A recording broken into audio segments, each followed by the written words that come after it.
জীবনে লক্ষ্য লাভ কি করে করতে হয়? কেউ বলবে বন্ধুদের সাহায্যে, কেউ বলবে প্রেমের সাহায্যে, কেউ বলবে নিরন্তর চেষ্টা করলে, কেউ বলবেন পরিশ্রম করলে, কেউ বলবেন ঈশ্বরের আশীর্বাদে, ইত্যাদি ইত্যাদি। আমি আপনাকে বুঝিয়ে বলি, এই যেমন ত্রিলোক আছে, অর্থাৎ তিন লোক আছে, যাকে সঞ্চালন করে ত্রিদেব বা তিনজন দেবতা, সেইভাবে নিজের লক্ষ্যে পৌঁছানোর জন্য তিনটি ভাবের প্রয়োজন পড়ে। প্রথম ভাব হলো স্বপ্ন দেখা। আপনি যদি স্বপ্ন দেখতে শুরু না করেন তাহলে সেখানে পৌঁছতেই পারবেন না। তারপর আপনাকে দৃঢ় সংকল্প নিয়ে সেই পথ যেমনই হোক তাতে চলতে হবে। এ হলো দ্বিতীয় ভাব, দৃঢ় সংকল্প। আর তৃতীয় ভাব হলো সেই লক্ষ্যের যাত্রা পূর্ণ করার জন্য প্রতিবদ্ধ হওয়া। তাই যদি আপনি স্বপ্ন দেখতে পারেন, দৃঢ় সংকল্প দ্বারা পথ যতই কঠিন হোক না কেন তাতে চলতে পারেন, আর সেই লক্ষ্য লাভের যাত্রা পূর্ণ করার জন্য প্রতিবদ্ধ হতে পারেন, তাহলে আপনি নিশ্চিত রূপে আপনার লক্ষ্য লাভ করতে পারবেন। তাই আপনি এটাই করুন, আর আমার সাথে ভালোবেসে বলুন, রাধা রাধা। কথায় আছে যে জীবনে কিছু শুরু করার আগে স্বপ্ন দেখা অত্যন্ত গুরুত্বপূর্ণ, আর এটা 100% সত্যিও। কিন্তু কিছু মানুষ স্বপ্ন দেখা শুরু না হয় করে দেন, কিন্তু তারপর থামেনি না। স্বপ্ন দেখতেই থাকেন, তারা ভাবতেই থাকেন, কর্ম করেন না। এমন সময় আপনাকে নিজেকে জাগিয়ে তুলতে হবে। নিজেকে বলতে হবে যে এবার উঠে কর্ম করার সময় এসে গেছে। কারণ আপনারা যদি অত্যাধিক বিচার করতে থাকেন, স্বপ্ন দেখতে থাকেন, তাহলে উঠে কিছুই করতে পারবেন না। আপনি শুধু একটা কাজ করুন, উঠে কর্ম করা আরম্ভ করে দিন। তারপর ভেবেচিন্তে ধীরে ধীরে নিজের কর্মকে দিশাও দিন, আর তাকে উচিত গতিও দিন। কারণ এটাই হলো সাফল্যের মূল মন্ত্র। না শুধু কর্ম করুন না ভাবনা চিন্তা করে, আর না শুধু ভাবুন কর্ম না করে। সাফল্যের মূল। তাহলে এটাই করুন, সাফল্যকে লাভ করুন, আর আমার সাথে ভালোবেসে বলুন, রাধা রাধা। সূর্যের মনে হয় যে তার থেকে বেশি তেজস্বী আর উজ্জ্বল কেউ নেই। তাই তার এই অহংকার ভঙ্গ করার জন্য মেঘ চলে আসে। তারপর এই মেঘের অহংকার বেড়ে যায় যে তার থেকে বেশি ঘন আর কেউ নেই। তারপরে বাতাসের একটা প্রবল দমক আসে আর মেঘেদের ছিন্ন ভিন্ন করে দিয়ে চলে যায়। তখন বায়ুর অহংকার বেড়ে যায়, আরো ভাবে যে তার থেকে বেশি শক্তিশালী আর কেউ নেই। এই দমকা বাতাস যখন বিশাল এক পর্বতের সাথে ধাক্কা খায়, তখন সেই বাতাসের অহংকারও চূর্ণ বিচূর্ণ হয়ে যায়। তারপরে পর্বত ভাবে যে তার থেকে বেশি ধীর আর শক্তিশালী আর কেউ নেই। তখন পৃথিবীতে ভূমিকম্প হয়, আর সেই বিশাল পর্বত চূর্ণ বিচূর্ণ হয়ে যায়। তারও অহংকার ভেঙে যায়। এবার ধরিত্রীর অহংকার হতে থাকে। ধরিত্রী বলে যে আমার উপর সবকিছু টিকে রয়েছে, আমার থেকে বেশি শক্তিশালী আর কেউ নেই। একটা ছোট্ট ইঁদুর আসে, মাটিতে গর্ত করে আর মাটি ধসিয়ে দেয়। ধরিত্রীর অহংকার ভেঙে যায়। এর তাৎপর্য হলো সরল, এই সংসারে অহংকার কখনো স্থির থাকে না। এই অহংকার ভাঙবেই। এটা হলো সাংসারিক চক্র। আমাদের নিজেদের জীবনে কর্তব্য পালন করতে হবে, কর্ম করতে হবে, কিন্তু অহংকার নয়। যে ব্যক্তি এটা বুঝতে সক্ষম হন তাকে জ্ঞানী বলা হয়। আর যে মানুষ এটা বুঝতে পারেন না, তিনি সারা জীবন শোধ প্রতিশোধ মান অভিমানের এই চক্রে আটকা পড়েন। এবার আপনি কি এই চক্রে আটকে থাকতে চান, নাকি জ্ঞানী হয়ে উঠতে চান? সেই চয়ন আপনারই। আসুন আর আমার সাথে ভালোবেসে বলুন, রাধা। রাজ্য, শাসন, সাম্রাজ্য, সংস্থাপনা, এগুলিকে সফল কখন বলা যেতে পারে? কোনো কোনো বুদ্ধিজীবী বলেন তখন যখন চারিদিকে শান্তি থাকে, কারোর মনে কোনো প্রশ্ন থাকবে না, শঙ্কা থাকবে না। কিন্তু আমার মনে হয় এটা অনুচিত। কোনো রাজ্যের পক্ষে বা কোনো শাসনকালে সব থেকে বড় সংকট তখন আসে যখন সব থেকে বেশি যোগ্য ব্যক্তি বা সব থেকে বেশি বিদ্বান ব্যক্তিও শুধু মুখদর্শক হয়ে বসে থাকেন। মনে প্রশ্ন আসতে থাকে কিন্তু জিজ্ঞেস করেন না, শঙ্কা উৎপন্ন হয় কিন্তু ব্যক্ত করতে পারেন না। এটা খুবই অনুচিত। এই যে প্রশ্ন, তা আসা খুব ভালো। এই প্রশ্ন অকারণে আসে না, কোনো সমস্যার কারণেই আসে। এই প্রশ্নের দ্বারা আপনি সেই সমস্যাগুলি দেখতে পাবেন যাতে আপনি এতদিন অনভিজ্ঞ ছিলেন। আর যত প্রশ্নের নিবারণ আপনি করবেন, ততই আপনার রাজ্য, আপনার শাসন আরো শ্রেষ্ঠ হয়ে উঠবে। এই প্রশ্ন, এই শঙ্কা এগুলো আপনাকে সমাধানের চূড়াতে অবশ্যই নিয়ে যাবে। সেই জন্য না প্রশ্ন করা অনুচিত, আর না শঙ্কা ব্যক্ত করা অনুচিত, আর না তিনি মূর্খ যিনি প্রশ্ন করেন, শঙ্কা ব্যক্ত করেন। তাই এনাদের কখনো দূরে করে দেবেন না, এনাদের নিজস্ব মতামত রাখতে দিন।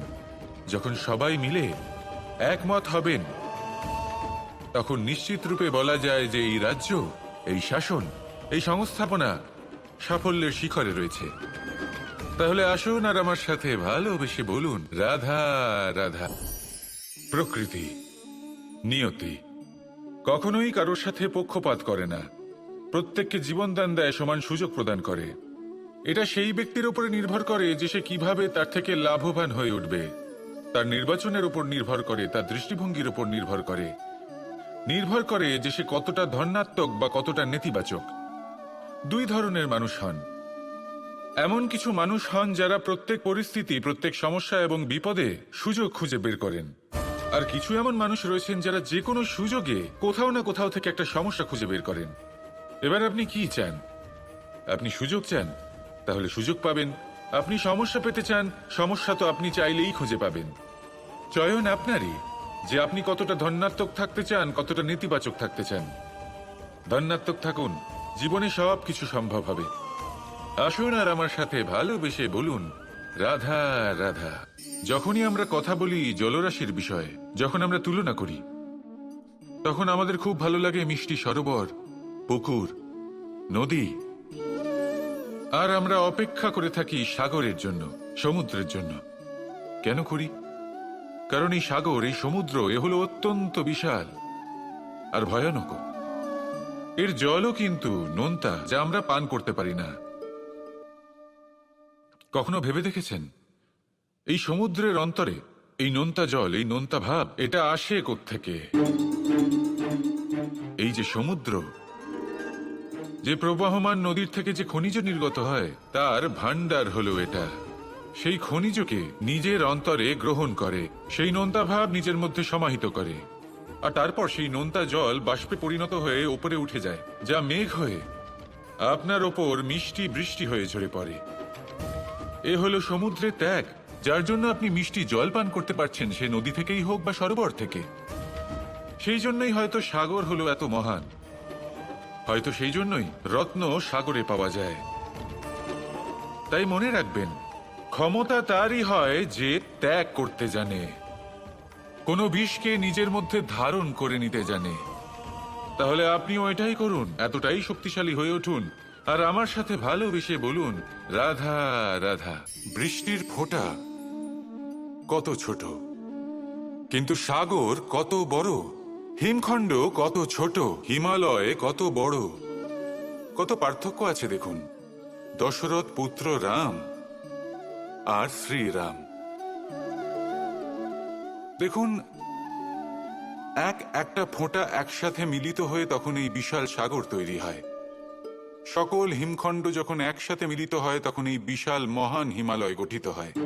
সেইভাবেই একটা ছোট্ট বনবাস দিয়ে শুরু হয়েছিল একটা যাত্রা, রাম থেকে শ্রীরাম হবার পথে, মর্যাদা পুরুষোত্তম হবার জন্য।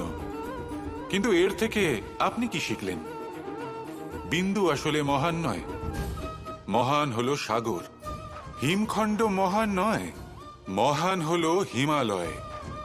অর্থাৎ কোনো মহান কাজ করার জন্য বা মহান হবার জন্য আপনাকে আরম্ভ করতে হবে ছোট থেকে। একটা অত্যন্ত সরল কিন্তু একটা গুরুত্বপূর্ণ কথা আমি আপনাকে বলতে চাই। দেখুন, আরম্ভ করার জন্য প্রথমেই আপনার মহান হবার কোনো প্রয়োজন নেই, কিন্তু হ্যাঁ, মহান হবার জন্য প্রথমে আরম্ভ করা অত্যন্ত প্রয়োজনীয়। আপনি যদি শুরুই না করেন, তাহলে কখনো মহান হতেই পারবেন না। প্রকৃত নিষ্ঠা দ্বারা আরম্ভ করুন। আপনার পদক্ষেপ, আপনার কর্ম যতই ক্ষুদ্র হোক না কেন, তা করতে থাকুন, নিরন্তর চেষ্টা করতে থাকুন। তারপর দেখবেন এই যে মহানুভবতা নিজে পথ চলে আপনার কাছে আসবে। তাই আপনি এটাই করুন আর আমার সাথে ভালোবেসে বলুন, রাধা রাধা। কোনো কোনো প্রাণী, মানুষ অত্যন্ত চঞ্চল হয়, একদম জলের মতো। জলও অত্যন্ত চঞ্চল, অত্যন্ত উৎসুক। জল সবসময় উৎসুক হয়ে থাকে আকাশের কাছে যাবার জন্য। সেই জন্য সে নিজেকে জ্বালায়, বাষ্প হয়, আর আকাশে পৌঁছে মেঘে সমাহিত হয়ে যায়। তারপর সেই জল উৎসাহিত হয়ে থাকে যে ও কবে বৃষ্টির ধারা হয়ে মাটিতে ঝরে পড়বে। প্রখর বায়ুর বেগ সহ্য করে, তারপর মাটিতে ঝরে পড়ে। এটা জল কিভাবে করতে পারে? তার উত্তর হলো এটাই যে জল যাত্রার উদ্দেশ্য আর মাহাত্ম্য বুঝতে পারে। আর সত্যি বলতে এই যাত্রা কিন্তু অত্যন্ত গুরুত্বপূর্ণ। দুর্ভাগ্যজনক বিষয় হলো এটাই যে মানুষ তার নিজেরও একটা যাত্রা থাকে, কিন্তু সে তার মাহাত্ম্য, তার উদ্দেশ্য বুঝতেই পারে না। সে শুধু ব্যস্ত হয়ে থাকে লক্ষ্য প্রাপ্তির দিকে। কিন্তু জীবনের যে আসল সুখ রয়েছে তা এই যাত্রার মধ্যেই লুকিয়ে রয়েছে। সেই জন্য এই যাত্রা যাপন করতে শিখে নিন, এর আনন্দ উপভোগ করতে শিখে নিন। কারণ যে ব্যক্তি এই যাত্রায় আনন্দ নিতে শিখে যান, আনন্দ উপভোগ করতে শিখে যান, সে নিজের লক্ষ্যে নিশ্চিত রূপে পৌঁছে যান। তাই নিজের এই যাত্রার প্রত্যেক মুহূর্ত উপভোগ করতে থাকুন আর এই আনন্দ সহকারে বলুন, রাধা রাধা। জীবন, এই জীবন আসলে কি? এ হলো জন্ম থেকে মৃত্যু পর্যন্ত এই সময়। কিছু মানুষ এটা বলে থাকেন যে এই যে নিঃশ্বাস নিচ্ছি, এই হলো জীবন। আর প্রত্যেক ব্যক্তি, প্রত্যেক প্রাণী, তাদের নিঃশ্বাস নির্ধারিত থাকে, নির্দিষ্ট হয়ে থাকে। তাকে সেই নির্ধারিত নিঃশ্বাস নিতেই হয়, তারপর তিনি মৃত্যু লাভ করেন। কিন্তু এটা কি সত্যি? সত্যি কি মনুষ্য জীবন এই নিঃশ্বাসের উপর নির্ধারিত থাকে? এই নিঃশ্বাসের গণনাই কি মনুষ্য জীবনের অস্তিত্ব? কখনোই নয়। মনুষ্য জীবন শুধু কিছু নিঃশ্বাস নয় যা একদিন থেমে যাবে। মনুষ্য জীবন হলো সেই নিঃশ্বাসের মধ্যেকার সেই সময় যা দেখে অন্য কারোর নিঃশ্বাস স্তব্ধ হয়ে যেতে পারে। সেই মুহূর্ত যেখানে মানুষ আপনার মধ্যে সেই প্রেম দেখতে পারে, আপনার সাহস দেখতে পারে, আপনার শক্তি দেখতে পারে, আপনার চেষ্টা দেখতে পারে, আপনার পরিশ্রম দেখতে পারে, অন্যায় আর দুর্নীতির বিরুদ্ধে আপনার যুদ্ধ দেখতে পারে। জীবনে গুরুত্বপূর্ণ সেই মুহূর্ত, সেই সময় যেটা আপনি বেঁচে আছেন।